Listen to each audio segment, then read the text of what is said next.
Welcome to the party. Welcome to the show. Welcome to Adventures with the Trendsetter. Here is your master of ceremonies for the evening, Brian Berger.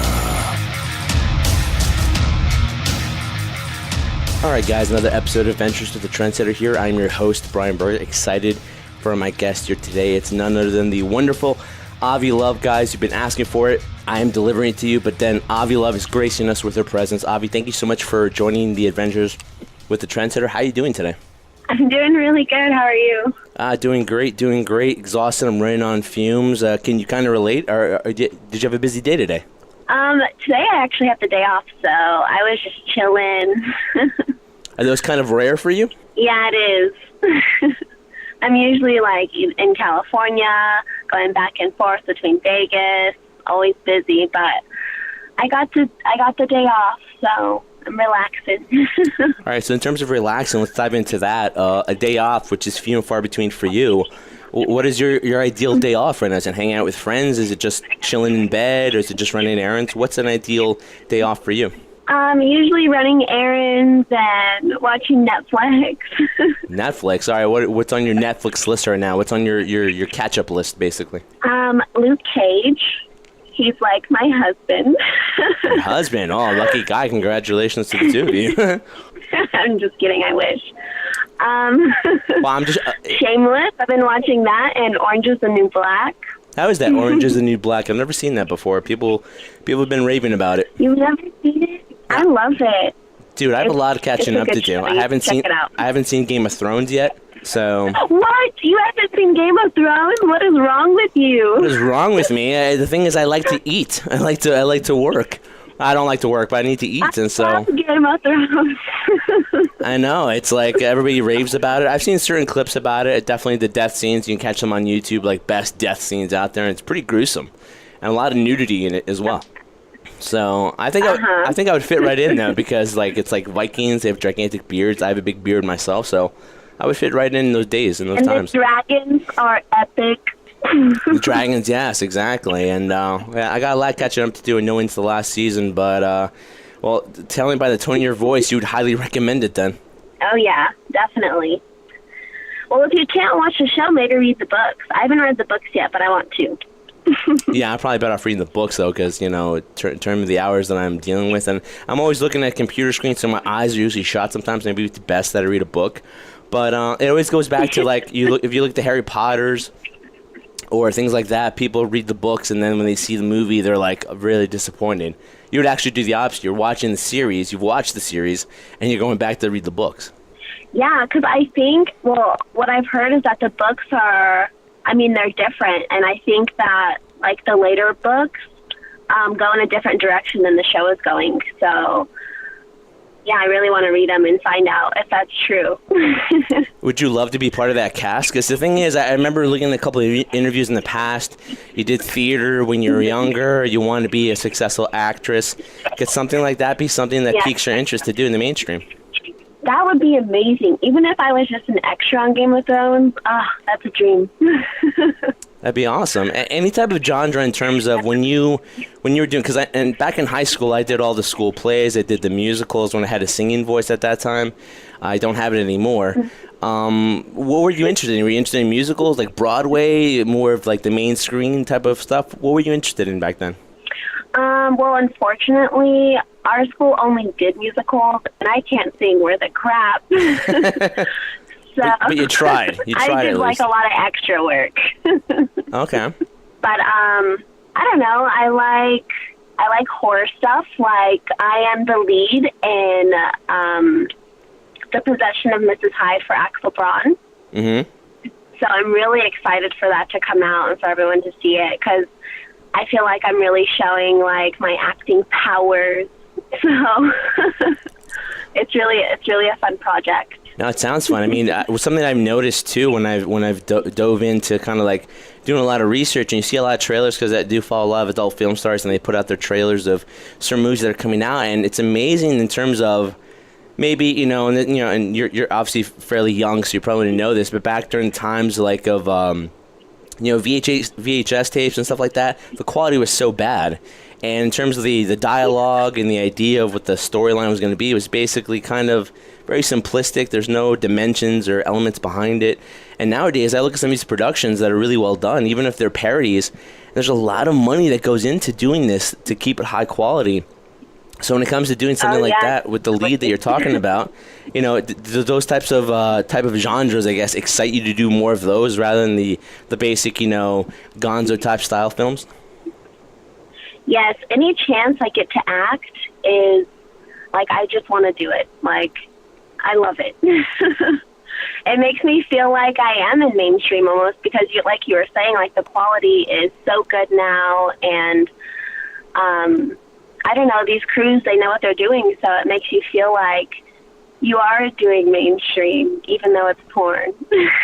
Isn't it kind of funny, though, with the movie 50 Shades of Grey, right? It came out, and they have like a sequel, and they come out with a third film. You know, that's the closest. And even when you look on TV right now, like back when I was 18 years old, rated R is more you saw like frontal, like you saw cleavage. Nowadays, rated R isn't rated R anymore, and it's close to softcore porn that you would see on HBO or Cinemax or something after dark. There's so many shows now that have softcore porn in it. Like, so many. It blows my mind. I'm like, they might as well just have porn in mainstream. Yeah, that's where I kind of scratch my head. I'm like, it's so close to it. The only thing you're not seeing is penetration. But yet when people talk about that and then what, you know, in terms of the high quality things that you're doing with that horror film you're talking about, you know, people degrade it. They put it down. I'm like, why? The quality is still the same. The only thing is you're seeing actually what we're all imagining, but you're actually seeing the physical thing of penetration and stuff like that. The actual natural art of sex. Exactly. You ever think you think there'll ever be a day where there's a crossover where it'll be accepted enough where we'll be like, you know what? Let's finally see penetration on the big screen. I hope so.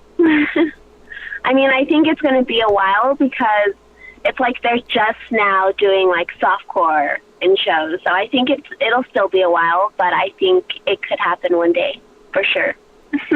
I think so too. I think that's the direction everybody's going in now. And tell me if you think the same way. I think right now, nowadays, especially in this era that we're living in, a lot of people are very desensitized to stuff. So things like, for example, seeing you completely naked, maybe back when I was 18 or maybe back in the 90s, is like, oh my God, a naked woman right in front of me. Now it's not as what's the word I'm looking for? It's not as dramatic. It's not. It's not the shocking factor as it once was before. Right. Avi, you started, correct me if I'm wrong, back like in the early 2016, back in October, right? You started your progression here in the adult film industry? Yes, that is correct. Does it feel like it's been a long time right now since we're in 2018? I guess we're approaching like close to 2 years. Has it felt that long, or is it kind of blown by? It's kind of just flown by. I mean, I still feel like I'm brand new. You do have that humbleness at heart, so I'm sure you don't have the some egos that people might get in terms of the success they've gotten. You're still you still feel like you're brand new to the industry, right? Yeah, I definitely do. Were there any expectations for yourself when you got into it? I mean, I know you can never prepare for stuff you've never done before, but now being close to 2 years in the industry, can you look back now and look at any preconceived notions you might have had of not knowing what to happen have changed, or is it more of like you're just going to go through the experiences as they went by? Well, my goal was to win an award at AVN, so hopefully that'll happen this year. Hopefully. It's always been my goal.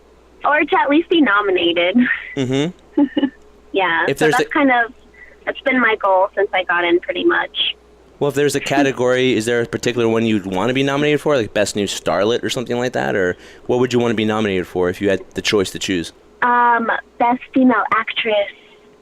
Performer of the Year, basically, right? Or Best Female Performer.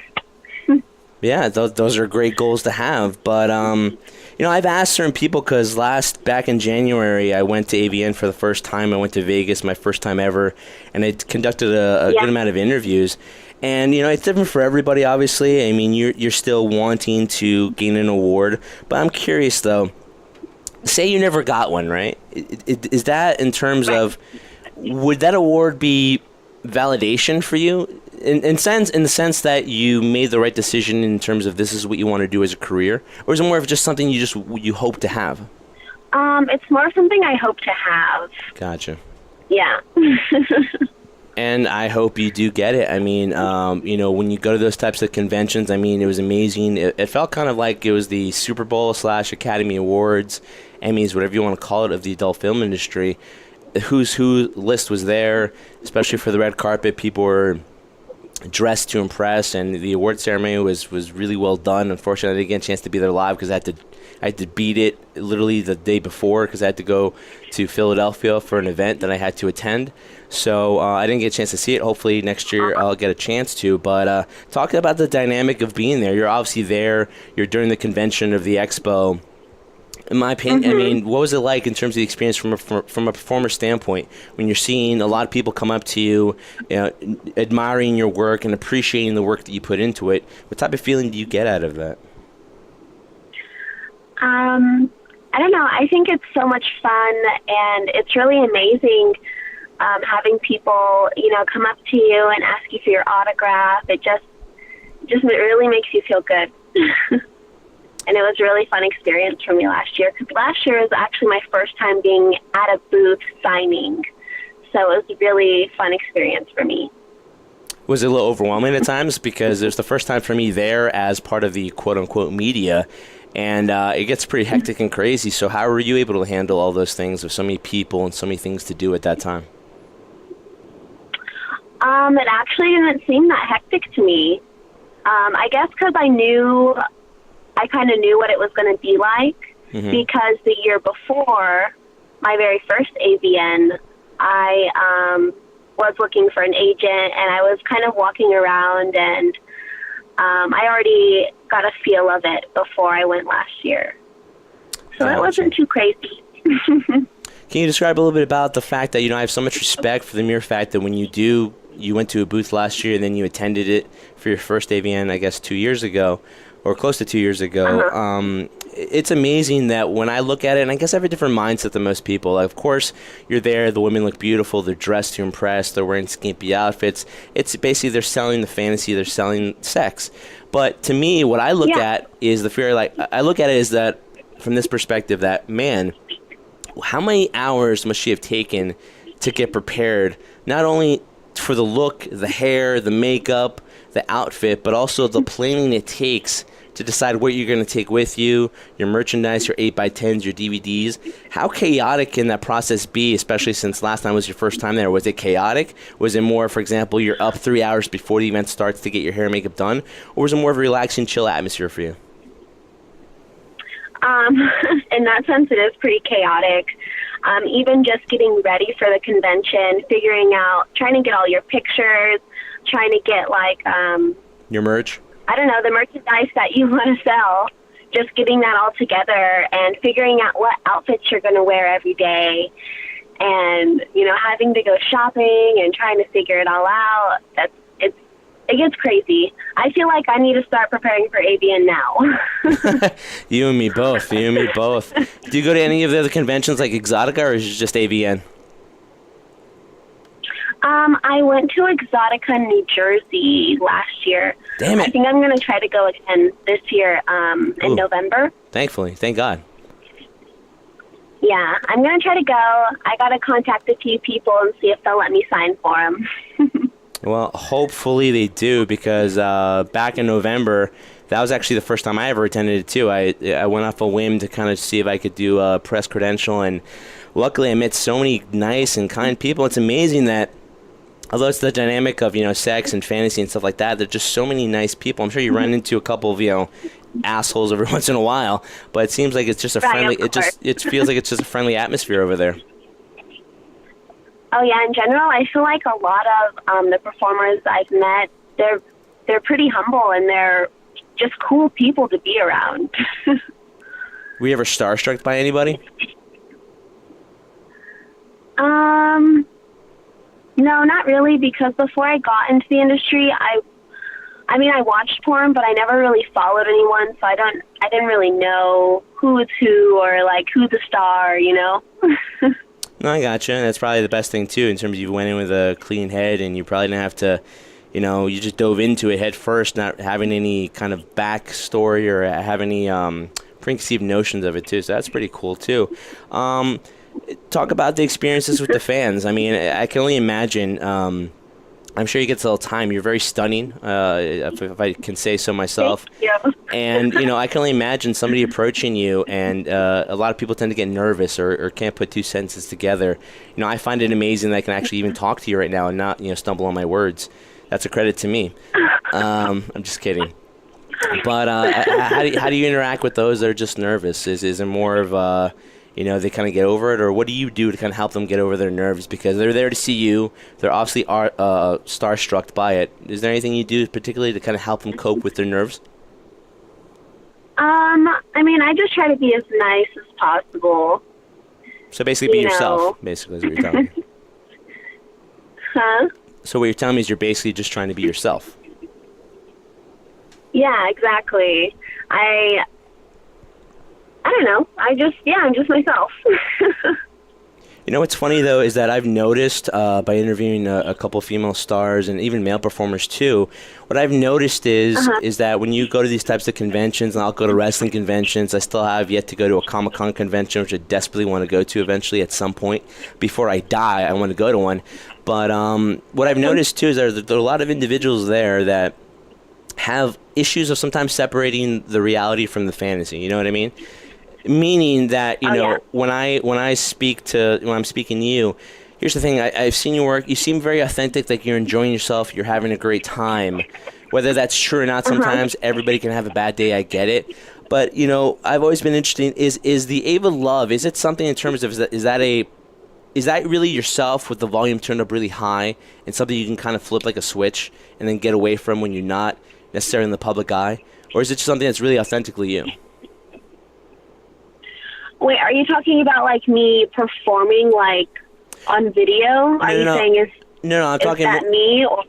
No, I'm talking more about the fact that it's what I'm talking about. Maybe I should word it differently. So when you're there and people see you as from what they've seen you from looking at your work, how much of that is in terms of you kind of portraying this to them, and the reality is you're really nothing like that in real life. You're more of just... You're completely the opposite. Is it like flipping a switch to turn on to be Ava Love, or are you that 24/7, personality-wise? Let me think about that. I guess, like me, I'm very chill and to myself. But when I'm Avi, you know, I try to be more social and I guess more interactive. Mm-hmm. But yeah, so I guess it is kind of flipping a switch because there's me. I guess I have like two personalities. There's me and there's Avi. No, yeah, the reason I asked that is because I was somewhat of an introvert myself. Growing up, I'm still an introvert. I like to keep to myself. I'm very private, very quiet. I do like conversations with people, but, you know, sometimes it doesn't come easy with some certain individuals because it just doesn't work. It doesn't flow natural. So the reason why I'm asking that is that when I did theater back in high school, I loved it so much because I was in a shell and I had a chance to kind of break out of that shell. Did you get that same type of feeling when you first performed? Yeah, that's exactly how I felt. That's exactly how it was. Because when I went to high school, I was so shy and so to myself. And then when I got into theater class, it was just like I was able to just open up completely. And it was okay to do that. And just being on stage and performing also helped. So, I don't know.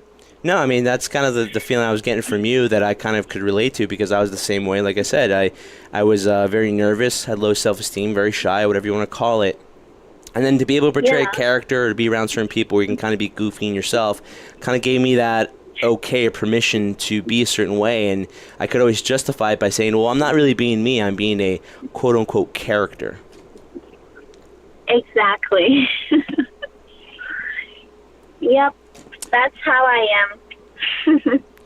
Avi, something I want to ask you too is that, like I said, I'm a huge admirer not just of your work, but you know, from what you've done. And you're 23 years old, and it's amazing to me because at 23, most people don't know what the hell they want to do with their life. Not saying that you do already now, but you're on the good path right now, or you've developed a career, you have certain goals to achieve, and maybe you have a better understanding now of what direction you want to go within your career and your life, as opposed to most people don't start realizing or trying to figure that out until they're 25 years old. So how much do you feel you've matured since you've dived into this type of career life for yourself? I feel like I've matured so much. Yeah, I don't know. I don't really know. I've matured a lot. What type of experiences helped you grow up faster? I guess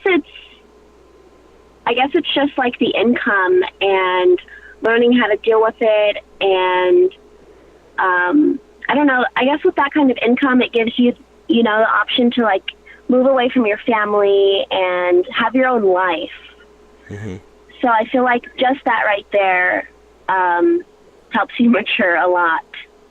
With that type of success, and you mentioned that type of income, what would you say is your biggest strength, or what would you credit to being as humble as you are? Because just by talking to you and seeing some past interviews and reading up on some stuff about you, it can kind of tell that you're not somebody that has an ego trip, or somebody who thinks or believes their own hype. You're very humble at heart. Where do you get that from? Is it an inner circle you keep around? Is it more from your upbringing to allow yourself to appreciate what you have, but also, which is something that could be an issue for a lot of people, when you get that money that quickly, you tend to spend it a lot. So what keeps you grounded? I would definitely say it was my upbringing. I mean, I was always taught to work for, what you want and what you need. So, I got my first job at 15 and a half, and I've been working ever since. Buying my own clothes and just getting everything that I need and want by myself. Did you always I just feel like that right there, I think that could be it. Do you think that's where you get your work ethic from? Because you look like you're a workaholic as well. And granted, you have a day off today, and you're graciously giving me a few minutes of your time here. Where do you think you get your work ethic from? I think it was, I just feel like I've always been a hard worker. I think it started in elementary school. So, there was this one year, my best friend, she got like honor roll. So she got to go on a limo ride to a pizza factory. And I was so jealous because I didn't get honor roll and she was going on the limo ride. So ever since then, I got honor roll every year, and I went on every field trip. Wow, so that was extra motivation for you, I guess, then. Yeah. So I feel like it started way back then. I've always just been like, I'm going to do this, and I'm going to make it happen. No, that's an awesome mindset to have. It really is, Avi. And, speaking of that, too, besides doing this is called Adventures with the Trendsetter, I also do another show with my co-host, Jeff Martin. It's called the High Spot Podcast. And it's basically, we cover the world of professional wrestling. And the world of professional wrestling, I don't know if you've seen any professional wrestling or you follow it, but it's very competitive. It's a very competitive industry. It's very, I wouldn't say nowadays, maybe back in the 80s and the 90s was very cutthroat in the 2000s. But nowadays it seems a little bit more an even playing field, but still very highly competitive because everybody wants to be number one. Everybody wants that spotlight. You seem to be very competitive by nature, just by that story you just told me, where your best friend got that limo ride, got the honor roll, and now you're like, you know what? I want that as well, too, so I'm going to do whatever I can to get on that honor roll. Do you feel within the industry there's a lot of competition amongst performers, or is it really more you're just competing to make yourself better each and every time? Well, one, I am really competitive. I could tell. But in the industry, I guess it is pretty competitive. You have to... You have to stick out, right? It's all about, I feel like it's all about popularity. The more you put yourself out there, the more people see you, and then the more you're recognized. Don't you find that funny because you're such a private person by nature, and yet you're putting yourself out there for the world to see? Yeah, it is kind of crazy. Maybe it's my Gemini side. I got two sides to me. You're a Gemini? Yeah, I'm a Gemini. Oh. I got my introvert side and my outrovert side. Is that what it's called? Outrovert? Yeah, it's called outrovert side. Yeah, exactly. I still have yet to Yeah. find my outrovert side. I think I find my outrovert side when I'm like on no sleep, and I don't drink a lot. I'm more of a social drinker, so I don't ever get drunk. But the closest to see me Same drunk, here. yeah, the closest to see me drunk is when I'm like 1 hour sleep and I'm literally laughing at everything because I'm just so dead exhausted. So that's probably the outrovert side of me. That's where I'm very loose and I let my guard down a little bit. Hmm. That's Avi for me. Avi is my outrovert. Yes, but it comes from a certain part of your personality too that you like to get out there. Just like when I did certain, characters or whatever during the musicals, whatever, that was me. Even now, I'm the trendsetter. So I grace everyone with the presence of Avi Love here because I am the trendsetter where everybody wants to, see the latest haircuts that I have, my gigantic beard and the styles that I put it in. But honestly, at the end of the day, I'm just Brian. I'm very laid back. I'm very relaxed. I like keeping to myself. Like we spoke about this before. And it's just funny that I've dove into a field where I'm conducting interviews, where I'm putting myself out there on TV, and I'm putting myself out there on YouTube. And it's just, I just find the humor sometimes that I picked a career that's complete opposite of my personality. Yeah, exactly. Now, speaking of a Gemini, I'm a Capricorn. Should we be getting along? Do you study those signs at all? To be honest, I only know about Gemini. You want to do a quick little thing here because I had Shay Evans on the show not too long ago, and she and I went through our signs to see how compatible we were in terms of personality. You want to try to do that? Okay, let's do it. Let's do it. Too late to turn back now, right? Capricorn, because I've always looked at it, I've always heard it, but I never studied enough in terms of compatibility and the signs and things of that nature. So let's see if this works for you and I. So let's go here. All right, Gemini, Capricorn, astrology, compatibility. Let's see. Because supposedly when I spoke to Shay, we had a great conversation and then basically said that we were completely non-compatible. It's like, here we go. Oh, crap. It's already gotten worse, Avi, and I've even looked at something. So here you go. For Gemini and Capricorn, when it comes to sexual and intimacy compatibility, take a guess. Take a guess, percentage-wise. Percentage-wise, let's do 70. 70? Oh my goodness, you are amazing. I so much appreciate that from you. But unfortunately, it's 1%, Avi. 1%. 1%? We are at 1%, you and I. It says here, there are certain activities that don't require many words, and in Capricorn's humble opinion, sex is one of them. Then Gemini comes along and starts explaining each position. The interesting overview on Kama Sutra and the beauty of outdoor sex. Now, I know you like the outdoors, so maybe that works in your favorite outdoor sex. It is almost unbearable to watch these partners. You do? Mm-hmm. It says it's almost unbearable to watch these partners with their complete different philosophies while they try to maneuver their sex life. In order for Capricorn to experiment in sex, their partner needs to manage to really relax them and open their mind. With Gemini, they feel like taking care of a child heading for trouble, getting naked wherever they feel like it. Although, you're laughing because this is probably so much like you, although it is not actually the case, this is how it may seem to Capricorn. Reliant on traditional values and always taking responsibility for their actions. In most cases, they will hardly even be attracted to one another. That is not true, because I said you were stunning, you are a very attractive young lady, so that is not true. At least I'm attracted to you. I can't speak for you, obviously, because you don't know what I look like. If they become sexual partners, there is a big chance that Gemini will find their Capricorn partner uncreative and stiff. Well, I hope I'm stiff. While Capricorn would think of Gemini as too unconventional, and this just keeps getting more depressing the more I'm reading it. So let's move on to trust, shall we? In terms of trusting one another, exactly, because the sex thing we know we're never doing it. I get it. Yeah, we're not compatible. We're not compatible. Just by that mere fact. Even if I see you at Exotica, there's no point. I'll just say hello and move on my merry way because there's no chance we have any sexual tension between us. But when it comes to trust factor, though, it's 50%. So that's actually better. We actually, Gemini and Capricorn can trust each other. So that's good. Okay. Emotional level, whoa, oh my goodness. All right, so I'll just run through this real quick. So trust levels at 50. Unfortunately, communication and intellect were at 25, so we're not good there. Emotions were back at 1%, and values were at 5. Shared activities, 10.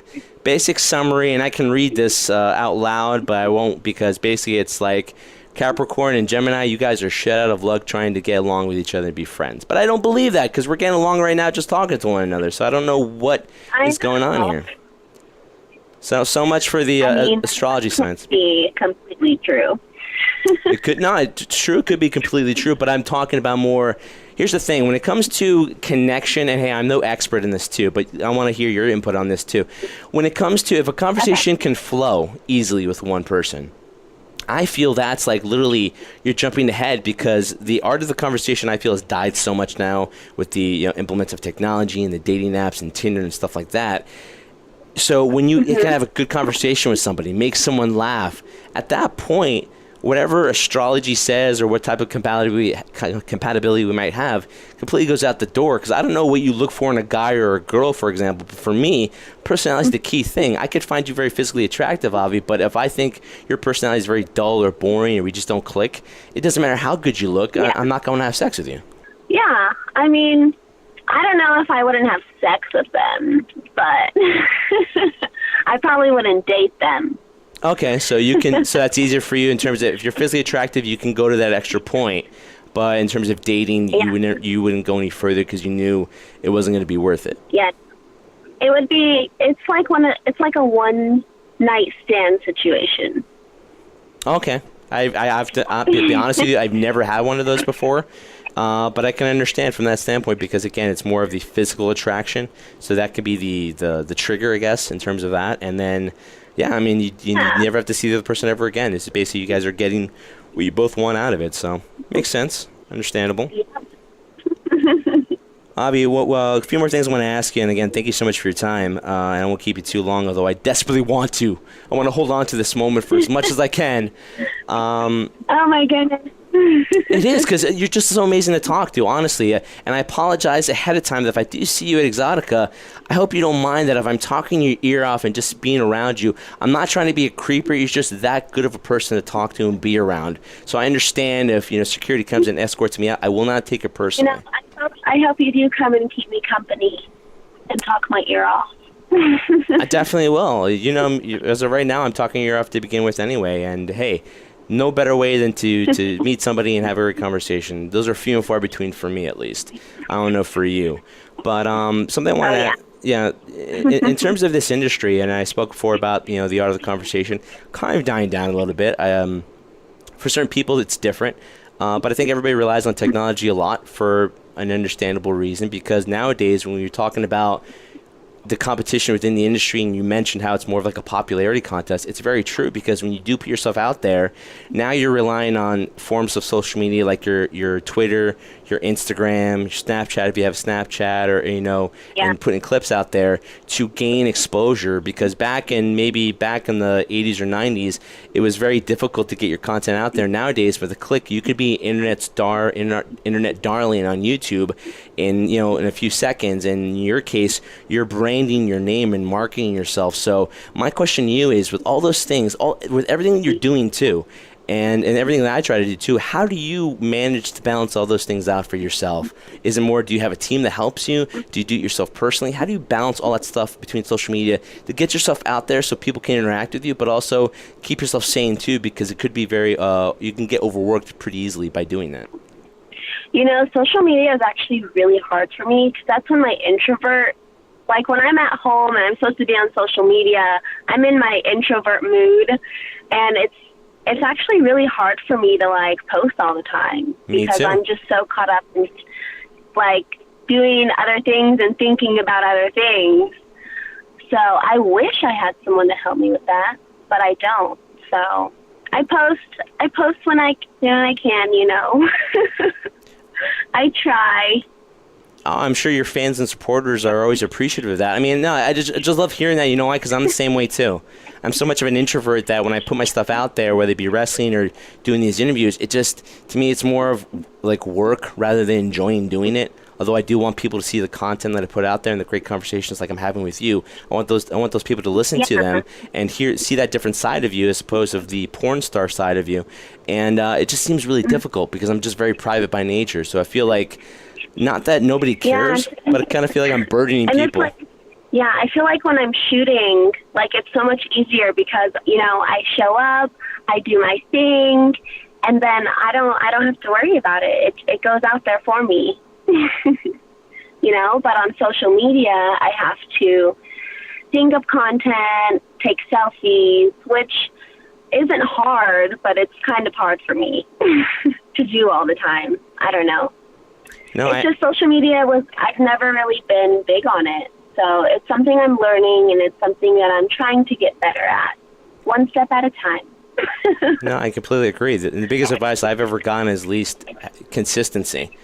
If you just need to be consistent with what you're posting and make sure that whatever you're posting is not just a whole bunch of nonsense. It means something. So, sometimes less is more. So, yeah, I agree with you on that point. But when it comes to that, when you're not shooting, for example, I think a lot of people kind of get the misconception, too, that I've spoken to, is that they get the misconception that when you're shooting for production companies and stuff like that, that's where the big bucks are. But from doing my research and speaking to several people, I've come to realize that although you do get a good chunk of amount of money, either if you sign a contract or if you're an independent contractor working for certain production companies, the real money is in the social media. It's in the the Snapchats or private Snapchats, doing your many vids, or just putting your personal content out there, or camming, for example. That's where the real money is and stuff like that. So would you say in your introvert mind state, it's difficult to do that as well because at the same time you just want to be private, or do you go that extra mile because that's where you get that extra money that you can kind of settle down and not have to worry so much about shooting all the time, because you don't shoot every day.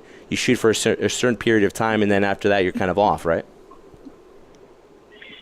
Yeah, like usually I'll shoot like maybe 3 days in a row and have like a day off, or shoot one day, have the next day off, shoot every other day.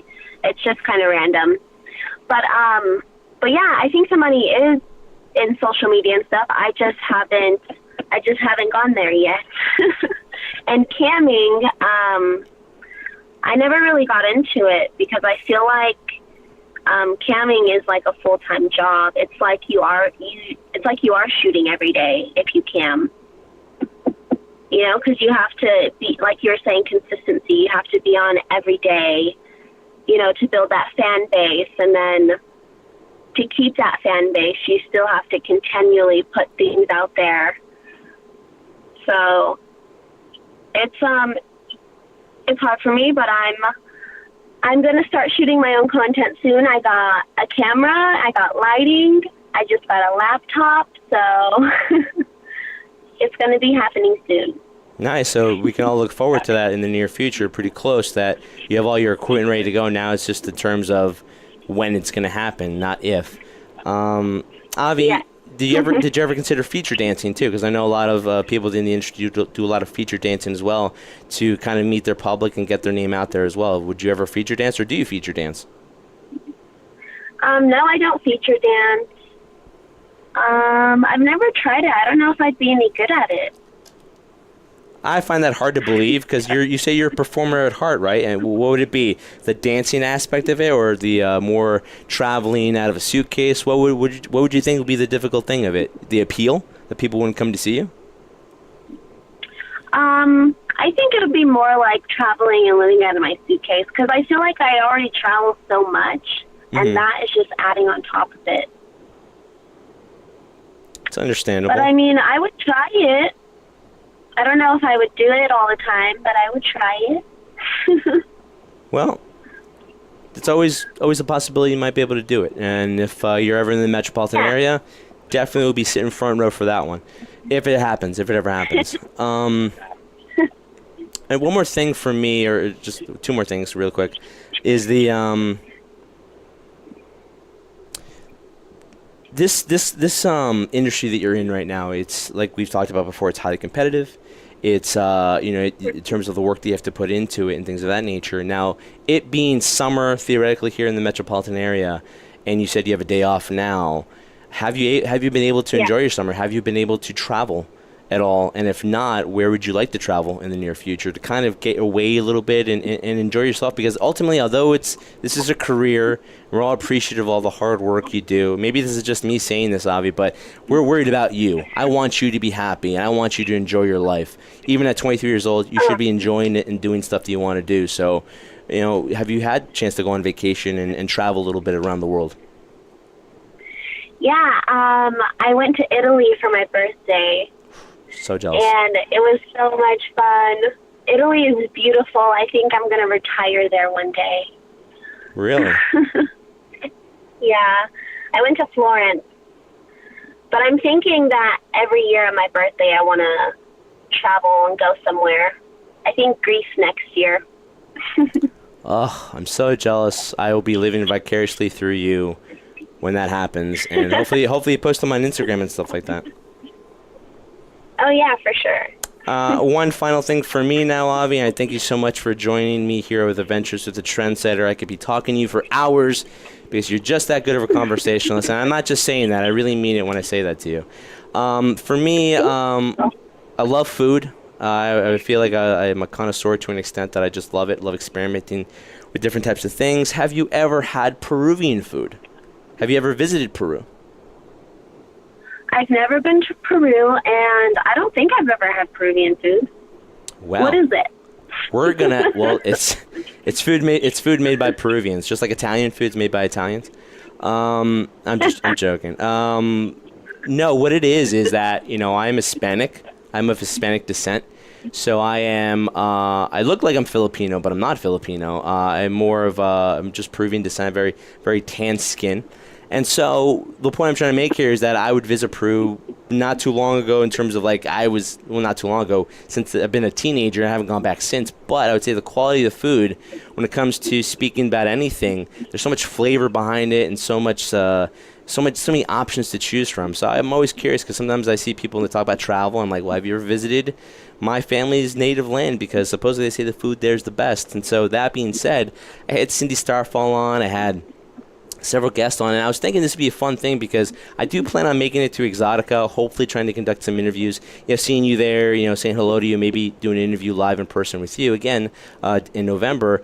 But I thought maybe I should bring another element into this, maybe include a little bit of my culture as well. And so there's this dish called pollo a la brasa, and it's basically a roasted chicken with french fries, lettuce, tomatoes, and you have this nice little bubbly drink called Inca Cola. It's a yellow drink that tastes like bubble gum. Or you could have like a purple drink, which is called Chicha, and it's basically purple corn with pineapples, very sweet and very nice. So my thing is maybe I should cook something and bring it to the people I'm interviewing and see if they enjoy that food, if they would ever consider traveling and having more of that type of food, and just see what they think of my culinary skills. Would you be interested in participating in that?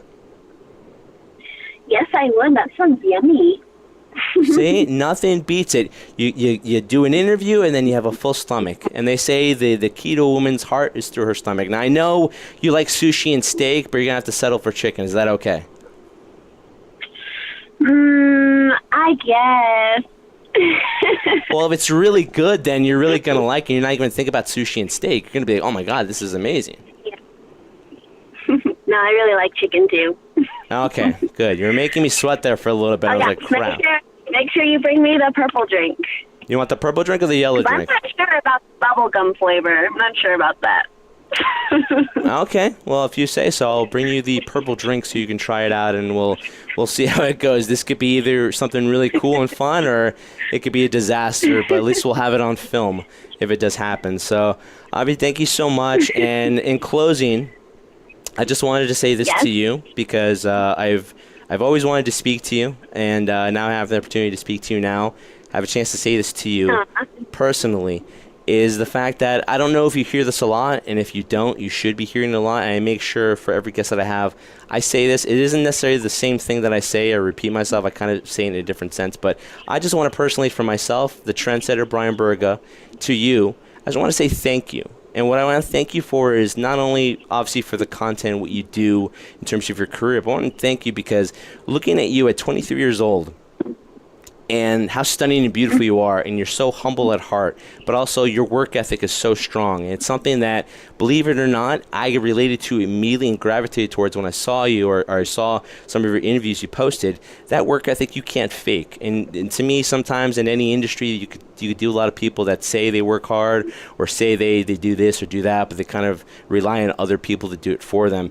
You're the opposite. You're somebody who strives to get better each time. You're a competitor at heart. And I just have so much respect and admiration for everything you do, because it's not easy. It's not easy being successful. And theoretically, you are kind of, although you're working for production companies and you print stuff out there, you are kind of doing this on your own to build yourself and build your brand. Something I can relate to, because that's what I'm doing here with Adventures with the Trendsetter. That's what I'm doing with our podcast, the High Spot Podcast, which we're going to be really busy in the next 2 weeks, going to Atlantic City, going to Chicago the following week, and then doing all this crazy traveling out of our own pockets. So I just want to say thank you, and I appreciate so much the hard work you put into everything you do. And hopefully, I'm not the only person that says that to you. And if I see you in November, I'll definitely say it to you again to your face. Oh, thank you so much. That really means a lot to hear that. Yeah. Thank you.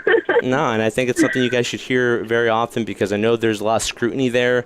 There's always scrutiny no matter what you do, and people are not going to like you no matter what, despite what your career move is. But I think very few and far between. Not that you need that pat on the back, but sometimes it's nice to hear. And I just want to be the one person, at least currently today. Maybe tomorrow or later on today will be different for you, but to obviously thank you, because it doesn't go unnoticed. And I hope you realize that when you meet your fans and stuff like that, they do notice it, they do appreciate it. So thank you so much for coming on the show. What can we look forward to in the near future from you?